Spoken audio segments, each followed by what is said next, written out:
अमरावती शहरातील वढाडी आणि काँग्रेस नगर परिसरात बेकायदेशीर सावकारीच्या तक्रारीवरून प्रशासनाने मोठी कारवाई केली आहे.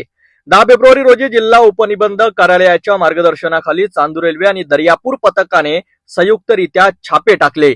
दर्यापूर येथील सहाय्यक निबंधक कार्यालयात प्राप्त झालेल्या तक्रारीनंतर विभागीय सहनिबंधक गौतम वर्धन यांनी कारवाईचे आदेश दिले. त्यानुसार जिल्हा उपनिबंधक शंकर कुंभार यांच्या मार्गदर्शनाखाली पथकाने काँग्रेस नगर येथील सुमंत अरविंद पाटील आणि वडाळीतील गगलानी नगर येथील शक्तीसिंग वीरेंद्रसिंग दीक्षित यांच्या घरावर धाड टाकली. या कारवाई दरम्यान एकूण 14 दस्तवेज जप्त करण्यात आले. यामध्ये 2 कोरे चेक, खरेदी विक्री संदर्भातील कागदपत्राचा समावेश आहे.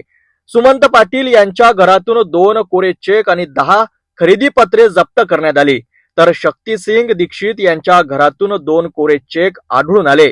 दर्यापूर पथक प्रमुख किशोर बेलंगे आणि चांदूर रेल्वे पथक प्रमुख किशोर इंगळे यांच्या नेतृत्वाखाली ही कारवाई पार पडली.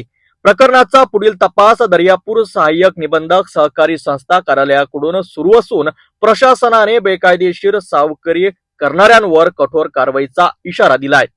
अशा या तक्रारी आमच्याकडे ज्यावेळी प्राप्त होतात त्यावेळी आम्ही अशी धाडीची कारवाई करून तो सावकार अवैध सावकार आहे आणि त्यानं जर समाजातल्या काही लोकांना असं कर्ज देऊन वैध कर्ज देऊन जर फसवणूक करत असेल किंवा त्यांच्याकडनं त्याची लुबाडणूक करत असेल तर आम्ही अशा कायद्यातील तरतुदीनुसार कारवाई करतो. त्याच्यामध्ये आम्हाला